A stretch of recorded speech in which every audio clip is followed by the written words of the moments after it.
I will sue you. I will sue you. I have money. I am going to sue you. You don't even know who I don't know how much money I have. Yeah, go ahead. I'll get it on the police report. I'm gonna sue you. I'm gonna sue the shit out of you. I didn't do anything. I didn't do anything wrong. Yeah. I'm gonna sue you both. Yeah, we got it. Right here. On June 20th, 2025, officers with the Orlando Police Department responded to Orlando International Airport after airline staff reported an intoxicated passenger causing a disturbance at a departure gate. What began as a routine denial of boarding due to apparent intoxication escalated into a physical confrontation, resulting in charges of disorderly conduct and battery on a law enforcement officer. This footage, obtained through a public records request, raises questions about airline authority to refuse service, the application of Florida's disorderly conduct statute, and the appropriate response to an uncooperative but non-violent passenger. The interaction illustrates the challenges law enforcement faces when called to resolve disputes between airlines and passengers, particularly when alcohol is involved. There's no time on it.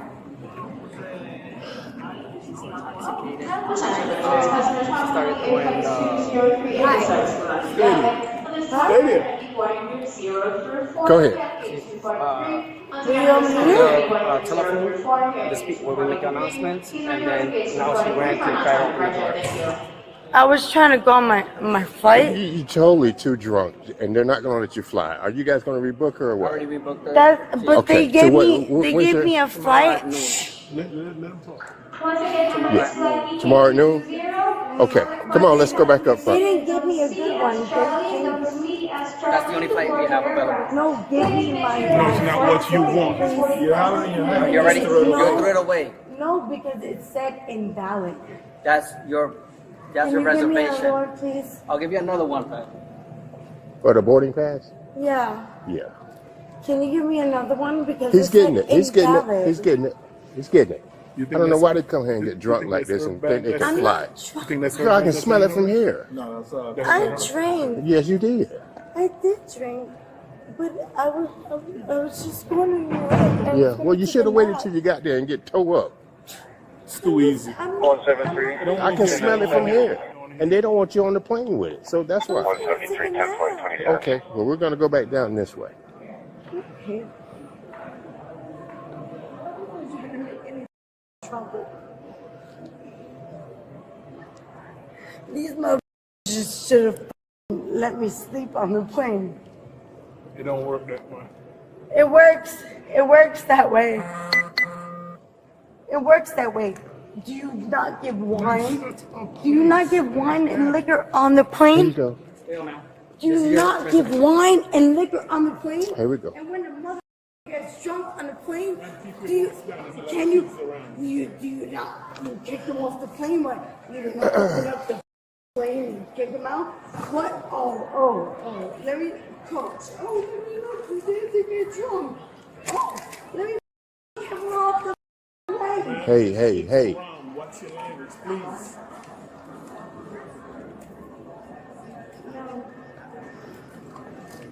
That's it.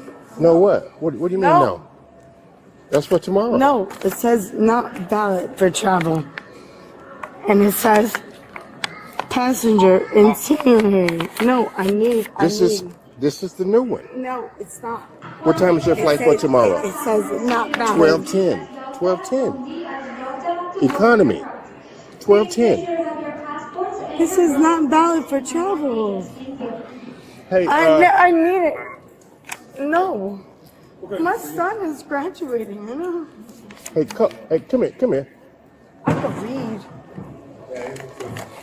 Can you explain to her this ticket? It says not valid for travel. That's a reservation, so tomorrow at noon, she has to go to the ticket counter. Uh-huh. With that information, they print the boarding pass. Okay. Okay. That's what it is. That Okay, makes you got it now? All right. Okay. With my We ID got and it. everything else? All right. Thank you. Officers arrived to find the passenger, a woman traveling to attend her son's graduation, had already been denied boarding by airline staff. Under Federal Aviation Regulation Section 121.575, airlines are prohibited from allowing any person who appears intoxicated to board aircraft. This is not a discretionary decision. It is a mandatory safety requirement. The airline had already rebooked the passenger on a flight the following day at noon. The passenger appeared confused about her rebooked ticket, which indicated it was not valid for immediate travel. An airline employee explained that she would need to return the next day at noon to obtain a boarding pass from the ticket counter. This is standard procedure when a passenger is rebooked on a future flight. At this point, the interaction remained civil. Airport operations staff were being called to escort the passenger from the secure area, as is standard protocol when someone is denied boarding. This way. You're going to go to jail Why? for disorderly conduct. Let's go. What? What? Let's go. I didn't do anything wrong. Keep moving. So I'm going to jail for disorderly conduct. Right. You know what? Let's do it. Let's proceed.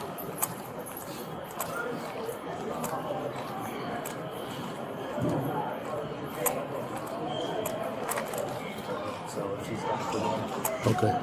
Perfect.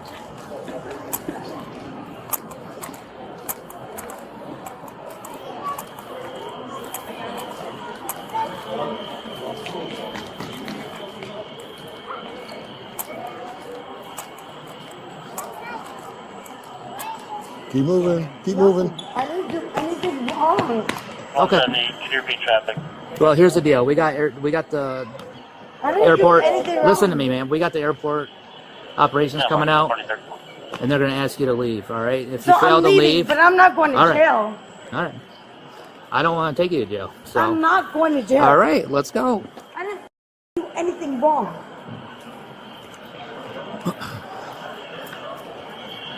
Man.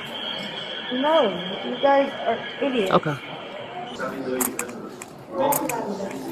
You're almost there. Keep moving. Shut up, my lift. Don't my tell me to lift. shut up. Get on the escalator. Let's I go. have to see where my lift is. Get up on the escalator. I have to see where my lift is.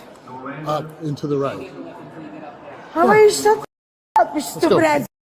Let's go. Don't touch me. Oh! I didn't do anything. You hit an officer. You Way to touched go. Go to me. jail. Stop resisting. I'm wrong. I got the leg. You touched me first.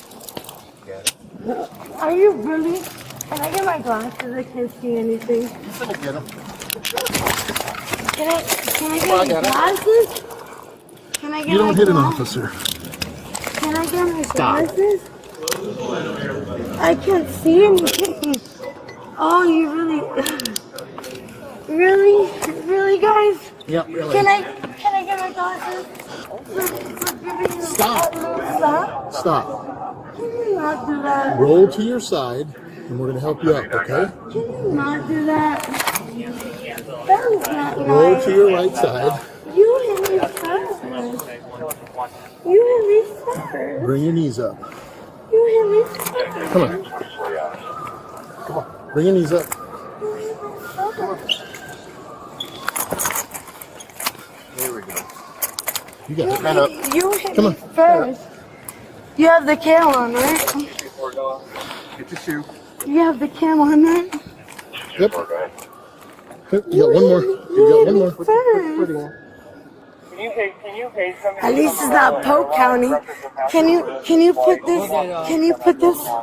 Yeah, we'll get it. Oh, that's not nice. My car's back at 2:30. That's not You nice. have one of these cars? There's so much criminals out here. Yeah, I do. There's so Let's go to many. the elevator. There's so many criminals. I know, right? You're doing good. Come on. How are you? Oh. I didn't do anything to you. You hit me first. You on level 2? Yes, I'm on Where's 2. my hand. Hit the button. It's okay. You wanted to arrest me. It's fine. You had every opportunity. It's fine. It's fine. I just did this to you. Stop. Here we go. Come on. Fine. I am not a mean person. Why you? Face the wall. Thank you. Yeah, because Sam's probably the only one here. We're going to level 2 and escort her out. So we're coming down the elevator right now. Fine.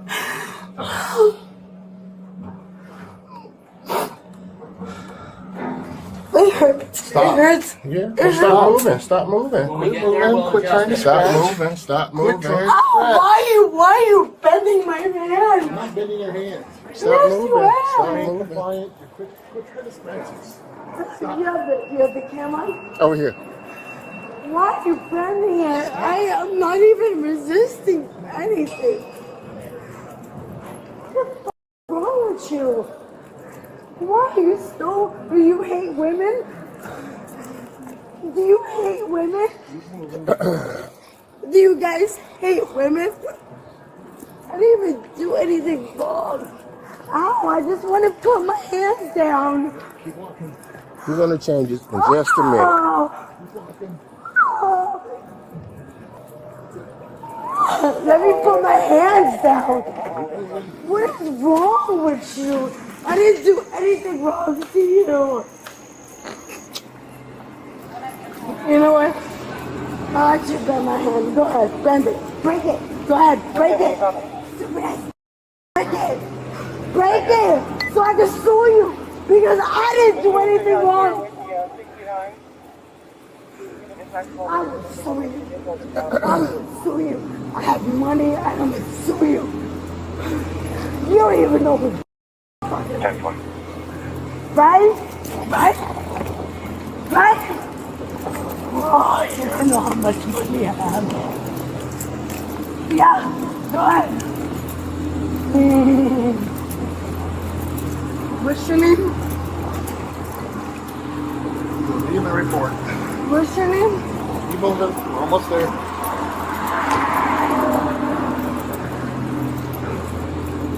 I'll get it on the police report. I'm gonna sue you. I'm gonna sue the shit out of you. I didn't do anything. I didn't do anything wrong. Yeah. I'm gonna sue you both. Yeah, we got Right to. up against the car. Right here. Then, without apparent provocation, an officer states, quote, "You're going to go to jail for disorderly conduct." This decision would prove to be the critical turning point in the encounter. Under Florida Statute Section 877.03, disorderly conduct requires acts that corrupt public morals, outrage public decency, affect the peace and quiet of others, or constitute brawling or fighting. Florida courts have consistently held that disorderly conduct cannot be based solely on profanity, belligerent attitude, or creating a mere annoyance. In State v. Saunders, the Florida Supreme Court established that verbal conduct must constitute what are known as fighting words. Words which by their very utterance inflict injury or tend to incite an immediate breach of the peace. Up to this moment in the encounter, the passenger had been cooperative, if confused. She had not used profanity toward officers, had not made threats, and had not engaged in any fighting or brawling. The question becomes, what conduct justified the arrest for disorderly conduct? As officers begin escorting the passenger toward the exit, she repeatedly asserts that she has done nothing wrong. She becomes increasingly agitated, but notably does not physically resist at this stage. She uses profanity, calling the officers idiots and telling one to shut up, but does not make threats or become physically aggressive. Under First Amendment principles established in City of Houston versus Hill, profane language directed at law enforcement is constitutionally protected speech and cannot alone justify arrest. The passenger's verbal expressions of frustration, while disrespectful, fall within the realm of protected speech. On the escalator, the passenger tells an officer to shut up and uses a profane insult. An officer then places his hand on her back, appearing to guide or hurry her movement. The passenger responds, quote, "Don't touch me." What happens in the next few seconds becomes the basis for the battery on law enforcement officer charge. Notice the officer's hand on her back. The passenger appears to make a motion, the exact nature of which is difficult to discern from this camera angle, and officers immediately take her to the ground. The takedown itself appears controlled. Officers do not strike the passenger, instead using body weight and positioning to bring her to the ground. Multiple officers respond to assist, One officer secures her leg while another works to handcuff her. The passenger repeatedly states, quote, "You touched me first." Under Florida statute section 784.07, battery on a law enforcement officer requires proof that the defendant intentionally touched or struck an officer against their will while the officer was lawfully performing duties. The touching can be minimal. Even a push or shove qualifies. However, the state must prove the touching was intentional, not merely reflexive or accidental. The passenger's glasses came off during the takedown. She asks multiple times to have them returned, stating she cannot see. Officers eventually retrieve them. Under Graham versus Connor, the Supreme Court established that use of force must be judged from the perspective of a reasonable officer on the scene, accounting for the fact that officers must make split-second decisions in tense situations. The reasonableness of the takedown depends on whether officers had reason to believe the passenger posed a threat or was actively resisting. At this point, she was complying with their direction to leave, albeit while expressing verbal disagreement. In handcuffs, the passenger complains that officers are bending her hands and causing pain. She asks repeatedly if they hate women. Handcuffing inherently causes some discomfort. This is unavoidable. However, officers are trained to apply handcuffs firmly enough to prevent escape while avoiding unnecessary pain or injury. The passenger's complaints, while notable, do not by themselves indicate excessive force. She is able to walk, communicate clearly, and is not exhibiting signs of serious injury. Officers maintain professional demeanor despite her accusations, which is appropriate. Responding to insults or accusations would only escalate the situation further. The passenger repeatedly threatens to sue, stating she has money and will pursue legal action. These threats are protected speech and do not constitute additional criminal conduct. She continues to assert her innocence. For the battery on law enforcement officer charge to result in conviction, prosecutors must prove beyond a reasonable doubt that she intentionally struck or touched an officer. If her contact with the officer was merely reflexive, such as pulling back when touched unexpectedly, it may not meet the intentional touching requirement. The state would need to prove she deliberately made contact with the intent to touch the officer against his will. Can you let my arms go? You get a fight? No, You got a I scratch? didn't. I didn't fight from the. Just please stop. I didn't. If she doesn't stop, we'll just cut the bag. I You want your never. bag cut? No, Keep going, I was just holding my bag. Well, we're gonna take it off here in a second. Mm. Do we want to slip another set of cuffs on one at a I time? never saw. Okay. You're doing great. Just stay right here. This way, move. Let the bags go. Do you have anything on you that can stick me, poke me, hurt me? No. No? You have on a sports bra or anything or no? Is there anything in your person that shouldn't be in jail because you don't like getting on charges? It will turn into a felony. Okay. I was going. I understand. I just need to make sure I don't want to get another charge.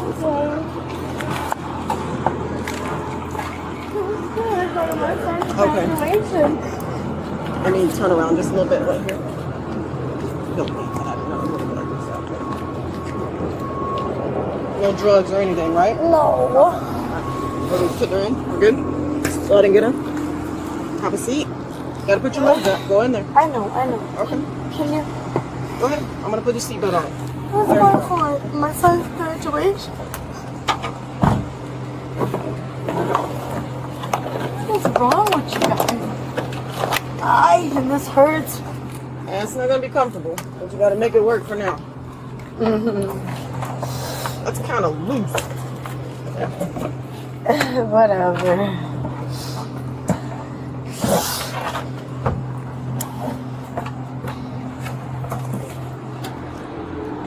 Let's turn it on and turn the air on. Officers conduct a search incident to arrest, which is constitutionally permissible following a lawful arrest. They ask if she has anything dangerous, needles, weapons, drugs. She responds negatively. The officer conducting the search is professional and explains what he is doing and why. He specifically warns her that if drugs are found during booking at the jail, she will face an additional felony charge for introduction of contraband into a detention facility. This warning, while somewhat stern in tone, is actually helpful information that could prevent additional charges. As officers place her in the patrol vehicle, the passenger mentions her son's graduation, the reason for her trip. This detail humanizes the situation. She was attempting to reach an important family milestone and instead finds herself under arrest. The emotional weight of missing her son's graduation due to this arrest would be significant. Officers apply a seatbelt and secure her in the vehicle. One officer notes the handcuffs are somewhat loose and adjusts them. The entire transport and securing process is conducted without additional force or incident.